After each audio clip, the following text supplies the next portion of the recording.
Thank you for joining us at this live stream conference. Thank you, everyone, our distinguished guests, for joining us today. We're joined with women's rights experts to speak about the devastating situation of women's rights in Iran today. There has been a drastic step up in the violation of women's rights in all aspects. This week alone, one woman was executed, Fatima Haddad, 39, a mother of one. She was executed on August 10th, and two other women were executed late last week. One of them was 55 years old. She was a mother of three. The overall number of executions to date under Rouhani's tenure is 1,900, among which 57 are women. So this is the highest rate of executions of any of the Iranian regime's president to date. We're on the eve of the UN Women's meeting in New York, which will be in September, late September, and the international community is working on a plan called Planet 50/50 by 2030 to step up gender equality. This program has a specific agenda. And now today, the question we're here to ask is why is the Iranian regime part of this program? Because this is a regime that has not signed the Convention on the Elimination of Any Form of Discrimination Against Women, which is the CEDAW. And this is under the Iranian regime, the spiritual authority has not accepted it. So the execution of women in Iran has increased. Actually, the number of executions and violations against women's rights have been unprecedented. And this is a common occurrence. This is a regime with news of broad acid attacks against women because of so-called improper veiling, because of their hijabs. And there's different laws that have been recently ratified in the last months on restricting women more and more. For example, in the last 6 months, there has been a law that was ratified where stepfathers can marry stepdaughters. This is unbelievable. This is a law that doesn't exist anywhere in the world. Young girls, for example, such as Rehana Jabari, who was executed many months ago for defending herself against rape and aggression, are victims of such a regime. These are few examples and policies that exist under the Iranian regime, and today we're here to speak about this because the United Nations, when it ratified the conventions to promote the rights of women and the realization of women's equality, the whole world backed it. Unfortunately, the Iranian regime was one of the countries, one of the handful of countries that did not sign the CEDAW, and until now, we say violence against women is legal in Iran because of this. Now, today, we're here joined with a number of our distinguished guests. We have Dr. Ranjana Kumari, who is the director of Center for Social Research. She's the author of 9 books, and she's the winner of the 2015 Lotus Leadership Award from India. We have Dr. Meredith Bergman, who is the former president of the New South Wales Legislative Council of Australia. And we have Ms. Raymond Folco, former MP from Canada, from 1997 to 2011. And she's also a lecturer on women's in politics and immigration language legislation in Canada. And also, she's worked as a consultant for the National Democratic Institute as a senior program manager for gender programming in Mali and with UN Women. So I'd like to welcome our distinguished guests today. And I would like to ask each and every one of you, if you have an introduction, if you could please introduce yourselves before we start the question and answers. And if you could give us an introduction. Please go ahead, Dr. Kumari. Yeah, I am Ranjana Kumari. I am Director for Center for Social Research in New Delhi. I'm a women's rights activist for many years now, almost over 3 decades. Work for the different issues, especially issues of human rights of women in my country. And violence against women is one of our major pillar for organization, where we are looking at the question of growing violence in public places and also in domestic sphere. Uh, so that's one of my bigger concerns when I relate with women of Iran fighting their battle in Iran. Okay, thank you. Dr. Bergman? Yes, I was a academic for 20 years, very interested in issues such as women's participation in governing bodies and in equal pay. I then went as a Labor Member of Parliament into Parliament, became President of the Speaker of the Legislative Council in New South Wales. I have written a book on Australian misogyny, and I've written quite a bit of material on women's wages and also the position of Aboriginal women in Australia. I've been an activist on women's issues too for a very long time. And I've been involved with the democracy in Iran issue for the last 12 years, and mainly stemming from my interest in the terrible position of women in Iran. Thank you. And Mrs. Folco? Thank you very much. Good day to everyone. My name is Raymond Falco, and I'm a former Member of Parliament in the Canadian Parliament. I'm speaking from Montreal, Canada. After I left Parliament, I've spent the last few years working to empower women economically and socially and politically throughout the world. I've worked, as you've just heard, mostly with international NGOs such as UN Women and NDI. I've also been working with the Iranian opposition for the last few years. I started when I was in Parliament and organized a committee in Parliament, and I still keep up my work with them because it is a good cause. I would like to say a few words, if you don't mind, about why we are here today. Because we're here today, and I joined my colleagues, my two colleagues who you've just heard, to participate in an action, in a call to action to UN Women on behalf of the women of Iran. As you've just heard, documented evidence shows that the Iranian regime leads the world in executions. Of the 1,900 prisoners executed recently, 57 were women, and 2 women were among the 32 prisoners hanged last week. In other words, the Iranian regime discriminates against women by using the law against them instead of giving them the legal protection that is their due. In fact, this regime follows a policy of death. No protection is accorded to women who are subject to horrific acid attacks. These attacks are encouraged by the regime.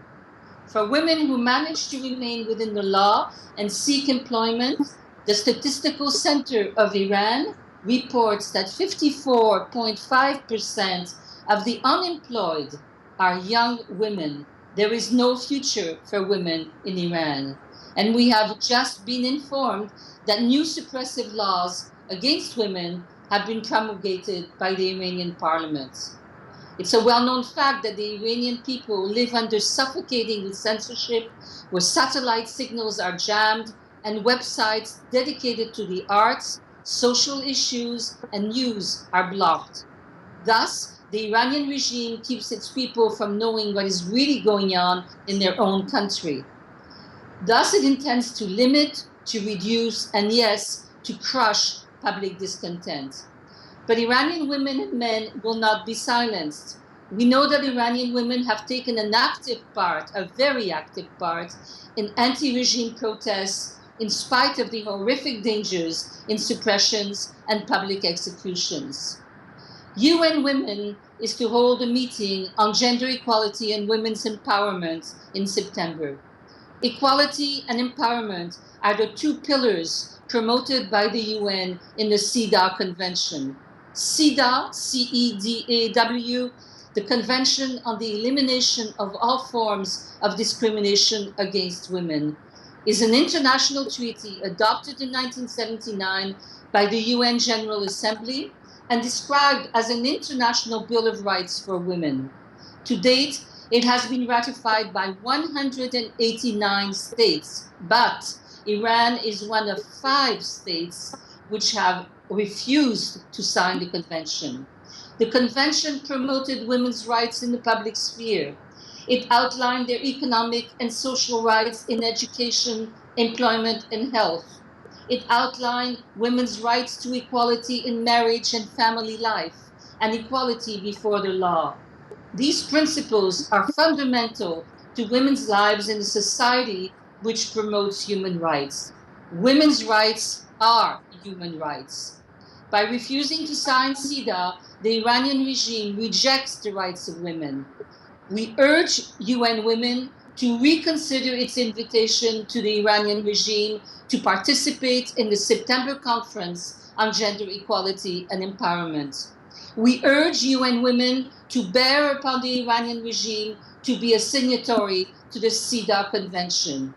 The Iranian regime must be accountable for its human rights abuses. UN Women must stand with those who condemn the Iranian regime for its violations of human rights against its own population and specifically against its women. Thank you. Thank you very much.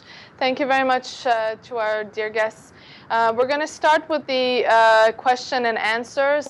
We have a lot of questions that are coming in online, and I'll read the questions. If any one of you knows the answer, can add to the answer, just go ahead and answer.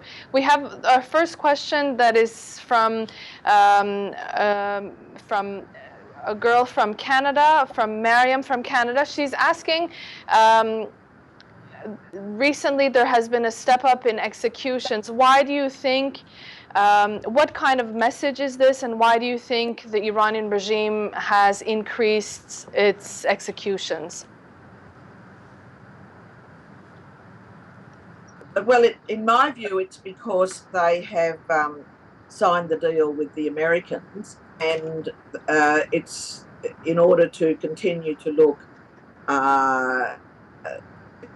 in control of the country.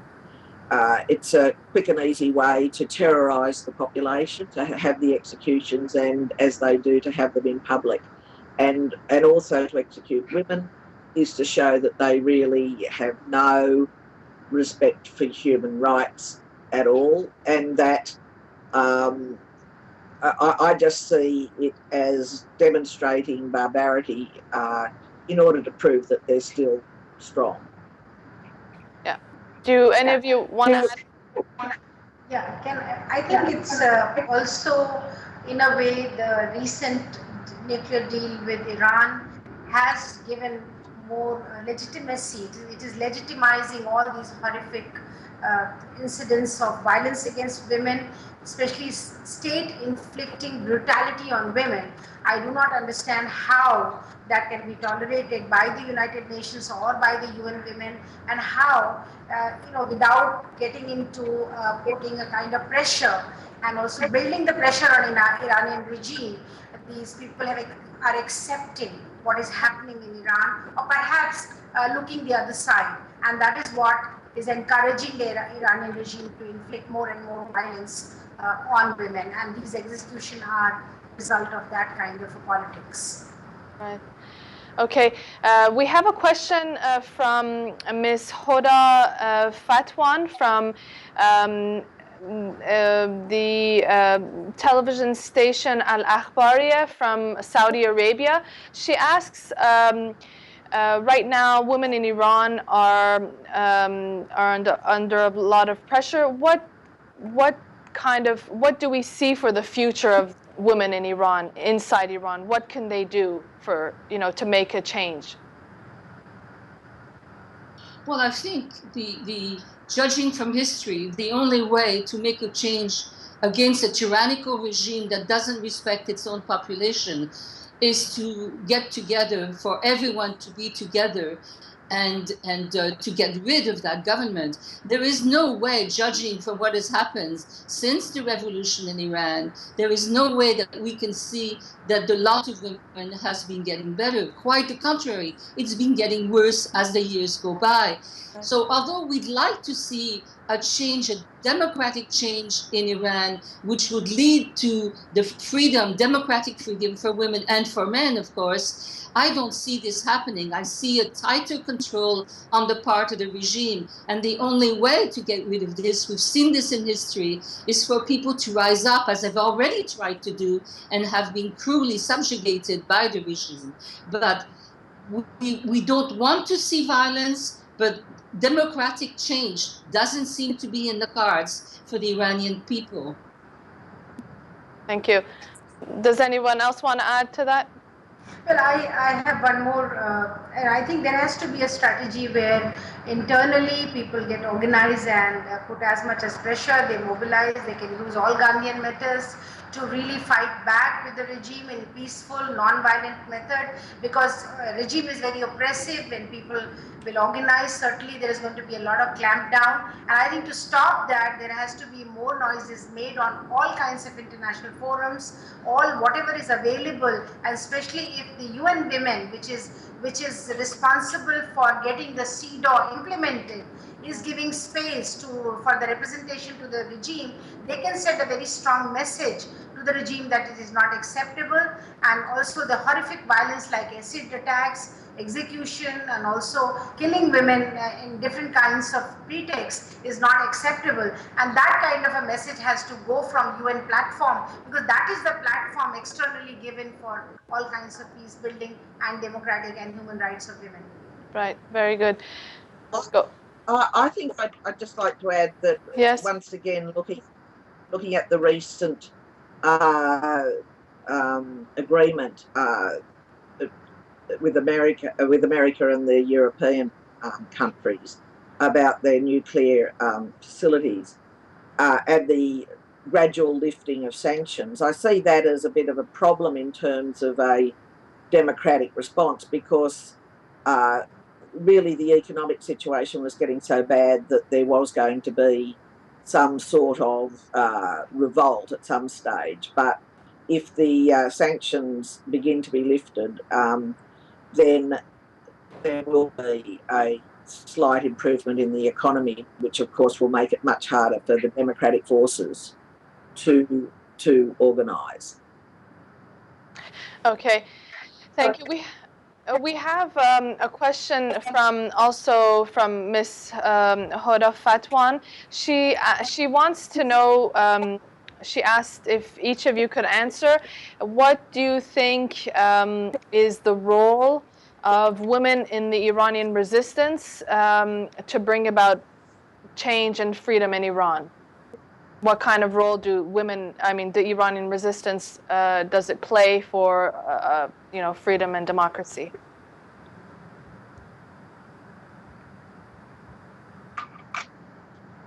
Well, can I just say from observation that, and I've been involved now, as I said, for 12 years, is that it's run by women, the Iranian resistance. Certainly so much of the organisation is done by the women, and so much of the ideological input and the writing is done by the women. And of course, the resistance is so wonderfully led by a woman, Mariam Rajavi. So to me, the external fight for democracy and peace in Iran is being run by women. I've never been to Iran, and I don't want to go there, of course, until there has been regime change. So I am not so clear about how women inside Iran are going, but certainly during the student uprising a few years ago, women were very, very clearly part of that out on the streets. Right. Shall I That's say that. something? I'm sorry, go ahead, please. No, no, please go ahead. Ms. Falco, please go ahead.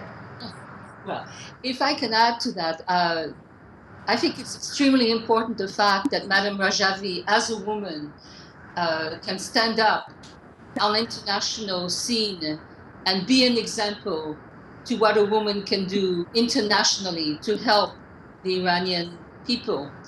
But if I can be a bit more micro, if you like, I think that women in Iran, as mothers, as sisters, as daughters, and particularly as mothers, they can talk to their children, and particularly to their male children, and try to inculcate in them just what this regime is doing to them as women, so that these children, these male children, as they grow up, will not be taken in, blinded by what the regime is saying, but will be able to analyze it with a critical eye.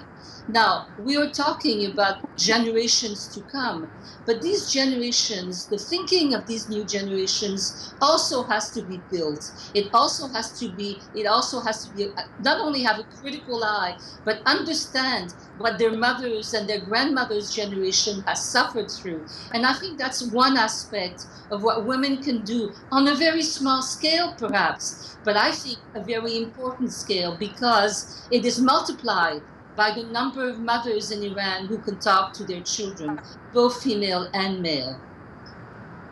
Well, I think while very effective political response has been built in the very effective leadership of Mariam Razavi, it's very important that the women working with this whole group of people who are fighting for democracy to reach out to women across the globe, just like the way these large conferences are bringing so many actors from different countries who have strong voices within their own countries, who can bring the information, mobilize public opinion and support. That is extremely, extremely important at this stage. Use the social media as you're doing it at the moment, use the electronic media, all kinds of messaging has to be done so that people are aware, and lot of, because it is all about women's rights. It's just not enough for all of us to say we are protecting and doing everything for women's rights in our own country, but if our sisters are being brutalized, killed, murdered, and suffering in Iran, then it is responsibility of global community of women to work together to be able to do something. I think that kind of a strong communication network and also response we should build to be able to do something more than what is happening at the moment. And I'm sure with all our collective energy, effort, and also voice of influence, we should be able to do much more to convey this to every people who matter. Otherwise, how could they go ahead and have the deal if they knew what was going inside with the undemocratic, almost dictatorial regime in Iran? If you will allow me to say just 2 or 3 more words. Yes. What my colleagues have said, I absolutely endorse what they have just said. We used to say, or they used to say in the United States, that the personal is political. It's very true, the personal is political. And so it's not a matter of either or. It's a matter of working on the international scene. It's a matter of working with women the world over. It's a matter of working with women within Iran. And it's also a matter of doing it at the personal level. It's putting all of that together as a unified force. Right. I just wanted to add something. Of course, in the Iranian resistance the Iranian resistance is led by a woman, and this, of course, is an inspiration to the millions of women and girls who are the prime victims of this regime, because the truth is that the women in Iran have never, given in to the Iranian regime's atrocities and its misogynist laws, and they've never, given in until today. And the role of having women in the leadership is, of course, inspirational for them. I mean, it helps them to continue to, fight for the rights. We have another a question. It's from Tina. She says, with the new acid attacks that have been mentioned, what do you think is the what do you think is the fate of women from now on, especially after the deal, the nuclear deal? What will happen? Will these kind of events, for example, acid attacks and repression, increase?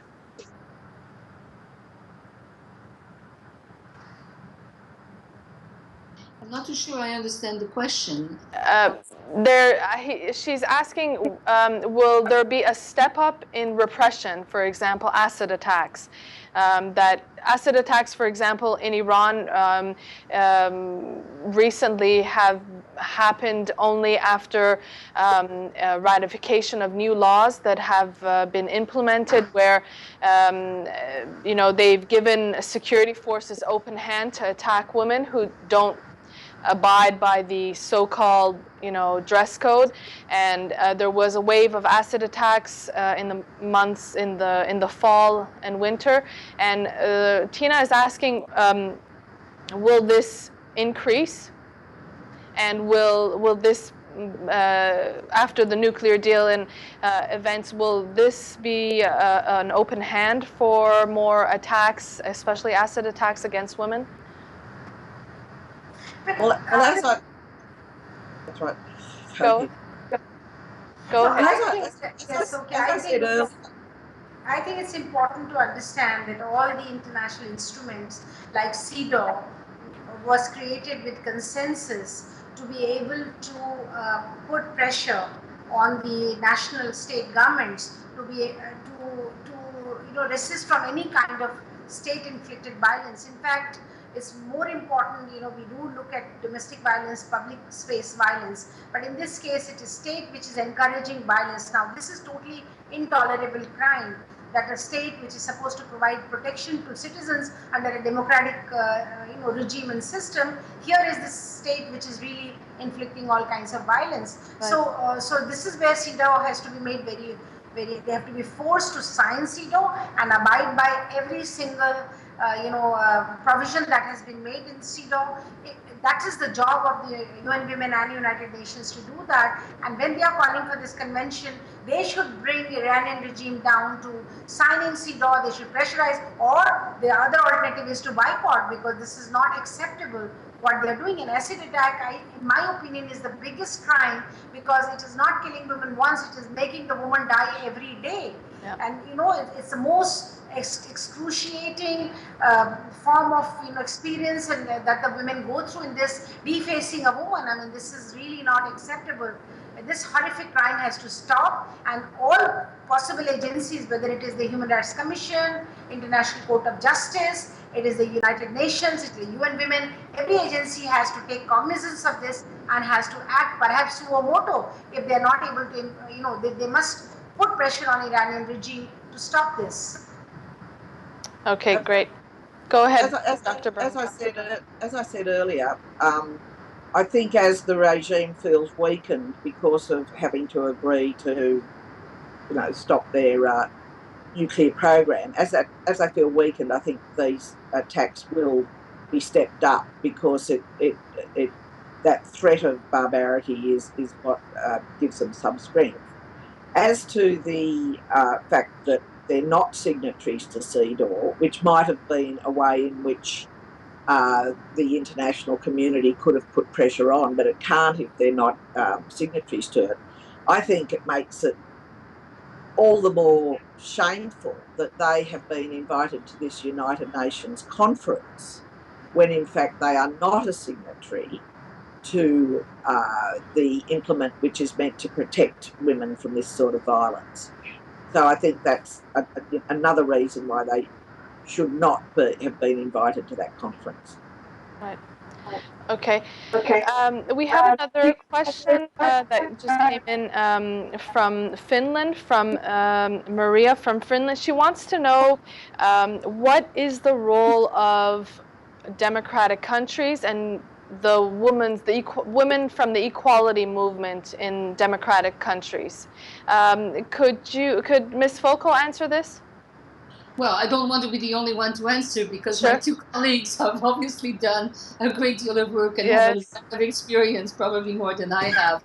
But what I said earlier is the fact that we all work towards the same goal. This is very important, and the equality movements that I have met, particularly in Africa, but also in my own country, in Canada and North America in general, are very often fairly young women who have a great deal of energy, who know what is going on, and are willing to give the time and the effort towards that goal.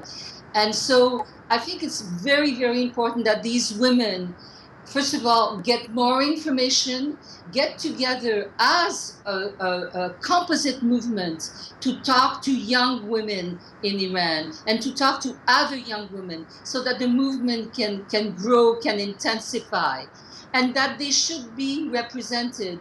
UN Women, as I see through my work with them, but also through the blogs that I receive on the internet, UN Women has put together young women's groups as well. Well, these young women's groups from within UN Women, I hope that they will be present at the conference in New York. I hope that they will speak up.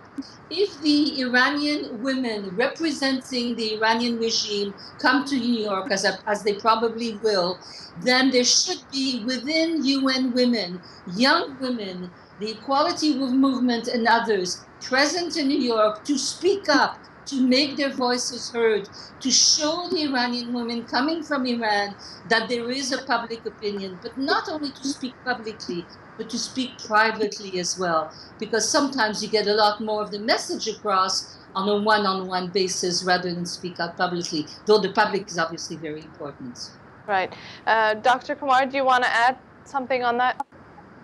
Well, I also think I really support what Ms. Foucault said, that there has to be some form of expression of protest or disagreement with what the UN Women is really pushing for, getting them, and also there is human rights, rapporteur, which is available with this is an instrument with the UN. UN should agree to send the rapporteur, human rights rapporteur, to Iran to really document these cases and bring to the global community of nations that this is what is happening in Iran, and all your reports needs to be put before these committees and before these commissions, and also at the time of the conference when it is happening. I think you have to, and also on behalf of NCRI, if a delegation can be present in New York at that point of time, it will be really helpful when you are going to really meet all these people and talk about what is the truth of the misogynistic government and what is really they are going to represent. So it's that kind of a presentation is extremely important at the time of the convention, and certainly voice of protest must be registered at that point of time. Yes, I just wanted to add that we have worked at the NCRI Women's Committee on a lot of documents that could give, could just clarify the overall issue, because there's a lot of untold stories. For example, we have worked on the book of executions, and this is one example.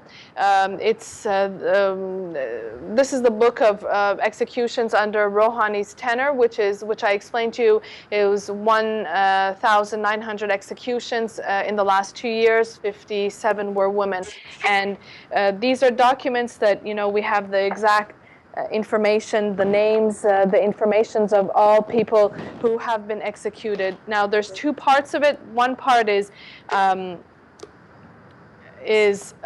announced executions, which is this much. Announced executions means that the Iranian regime itself has announced it.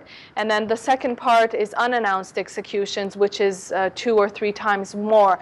So we have documents like this on our website that we have been conveying and forwarding to organizations and the UN, particularly about child rights or recent issues of acid attacks and the new laws, ratified by this regime. And like you mentioned, we have to, mobilize more and get more people informed. Okay. We have another question from Roxana. I think she's from Australia, Mrs. Bergman, but she says she'd like to thank the speakers. Thank you very much for joining. And she wants to ask you who do you think is the ideal woman or the ideal person for Iran? Do you know, Ms. Bergman? Would you like to answer that? Does she mean to lead it? Yes. Well, obviously, I think Maryam Rajavi would make a wonderful leader of Iran. It's interesting. There is huge support for the women of Iran in the Western countries from the women of those countries. However, they really do feel a bit helpless. They really don't know what to do because it's so dangerous to be involved with protesters and the Iranian resistance. But there is this huge yearning to be supportive. I've always said to especially young women that they should examine what sort of connections they can make with social media, although I do recognise there are difficulties with that too. But certainly the way in which young people use social media is a way forward for, even if it's just supporting people's morale, it could be useful. Right. Right. Okay. We have another question. It's from Mary from France. She asks, she has learned that there are a lot of restrictions for girls in schools and universities. Do you know of anything? Do you have any idea of where girls are restricted and what kind of studies are they not allowed to do in universities? Would any of you know anything on this? I think what I have read from the reports that they're not allowed to, especially in performing arts and different kinds of art forms, that the women are not allowed to join in. And this is totally unacceptable. I must give you an example of India, that occasionally we do hear from very conservative colleges and schools that teachers or principals would impose dress code, or they would want girls to behave in a particular manner. And there is a huge response and reaction to that in the country. We do not spare them. There is a lot of media reaction, a lot of editorials are written, protest is organized to really stop that kind of a thing. I do understand and know that that possibility is not there at the moment in Iran, but younger people will have to rise up to the occasion. They will have to start slowly getting organized and start challenging from within also, as Madam Razavi is doing it from outside with all kinds of support from all of you. It is extremely important that, as Ms. Foucault was saying, that the mother is telling the children, they are raising these children with the idea that any kind of misogynistic regime, undemocratic regime is unacceptable. Same way, school, colleges, the children will have to come up and start reacting to it, start saying no to it. I think that is extremely important. Very good. I'll just add to that because we worked on a report at the NCRI Women's Committee on the situation of girls and universities, and women are forbidden to enter in 70 different fields, and each university has a specific quota. For example, the University of Esfahan says women can become, go into engineering, mechanics. They can't go into political science in that university. And then in other universities, there's other restrictions. For example, different kinds of engineering programs. There's a long list of 70 different, fields that women are prohibited from entering. And I just wanted to add that in the Iranian regime's constitution, women cannot become judges, they cannot become presidents. This is forbidden for women. Whereas over 60% of students are women. And when they go to university, they want to to build their futures, but they're restricted because of misogynist laws that exist in Iran. If I can add something to this, Yes, please. Yes. I've heard many times people representing the Iranian regime talk about the high level of education in Iran, and that is true, of course, and particularly the high level of women's education, and that is also true in large part, given what you've just told us about the kinds of studies that they cannot do. That is the tip of the iceberg, but beneath the tip of the iceberg, what can these women do once they have graduated from their studies? I gave a statistic which doesn't come from me. It comes from the Statistical Center of Iran. 54.5% of young women are unemployed. Now that means 1 out of 2. I'm sorry, 54.5 of the unemployed are young women. So once they have graduated, what can they do with their education? Of course, education is important by itself in se, but we also want to use our education to help our country, to help politically, economically, socially. And women in Iran cannot do this. They are completely helpless before this situation. Okay, we have a question from Miss Sahar Al-Asil from Iraq's Al-Taghir television, and she's asking, everyone knows that Rayhana Jabari tried to defend herself, to rape, but was executed. In such conditions, in such circumstances,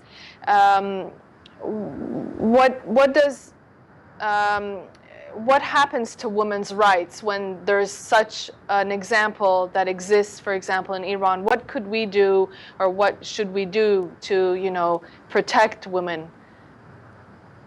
Do you want, Dr. Kumar, do you want to maybe add on that?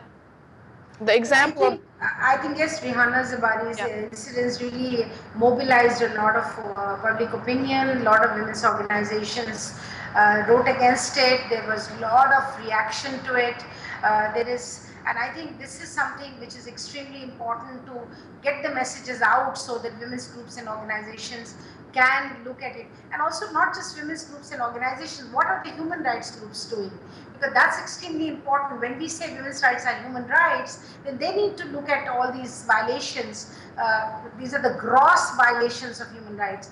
These are intolerable violations. So why are any organization, if they are silent, then they are directly condoning it. Right. And why should they be silent? So I think it's extremely important that there is collective reaction to such incidents that are happening in Iran.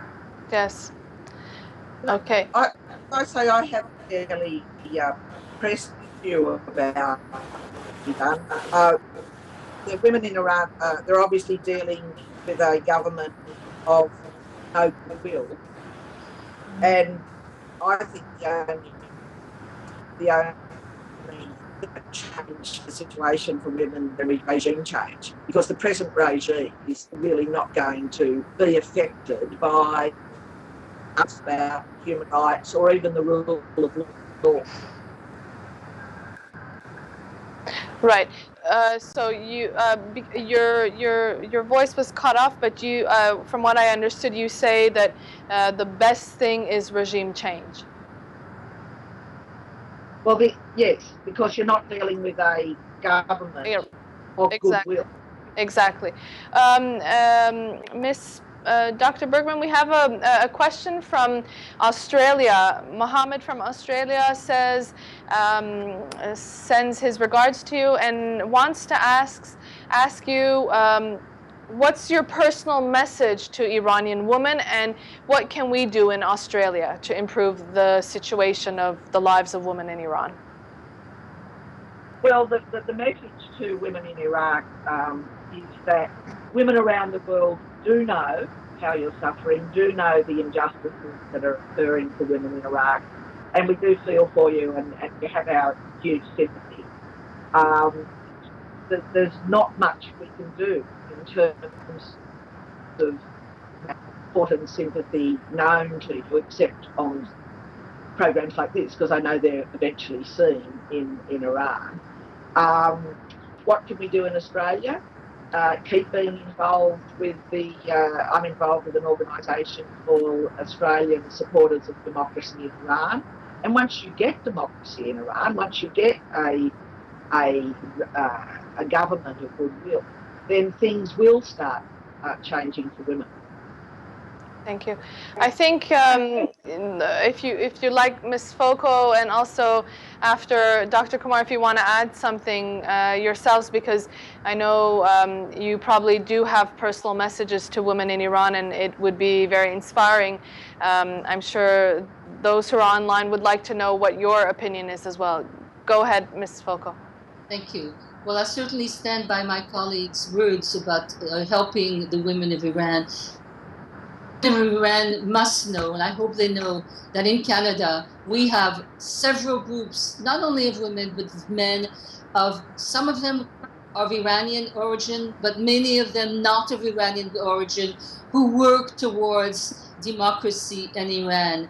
We meet often. We try to bring to the Canadian public the issues so that the Canadian public knows what is going on. That is one action that we do. With the other action that we do is also work with the government. I did this when I was a member of parliament, and I continue to do this with my former colleagues. Work with the Canadian government, not only to inform them, but to make sure that the Canadian government do the right thing whenever the occasion arises. We were able to get the Mujahideen off the list of terrorists, for example, as did many other countries, including the European Parliament. This was a way forward, and we want the Iranian women to know, finally, that we stand with them, that we know that they're going through a horrific time, and that we honor them for their courage in what is such a terrible, difficult situation. Thank you. Thank you. Well, as someone who has started this support recently, I would like to tell you that keep faith in your struggle and your leadership. It's extremely important, because there has to be a way out. It cannot go on. These kind of regimes don't learn. If history has taught us a lesson, it is a lesson that these kind of regimes are not. They cannot survive all this for very long. Yep. Perhaps because of all kinds of economic interests, the global community at the moment is not as strongly reacting to it as it ought to, it should. So keep your struggle on, and we are with you. And this is the time when you should just fight back. Don't keep silent. Wherever you may be, inside Iran or outside Iran, fight back. Don't keep silent. And that's the only way you will win. Thank you very much for your strong messages. There's a lot of questions that are still coming up, but our time is up, and we'll answer the questions separately. I just wanted to thank you, Dr. Bergman from Australia, Dr. Kumari from India, and Ms. Foucault from Canada, from 3 parts of the world, from joining us. And it was a great conference, online conference, and I'm sure the women of Iran have heard your messages, and we will continue the fight. Thank you very much for joining us today. Thank you very much. Thank you, and our good wishes to you. Thank you. Yes.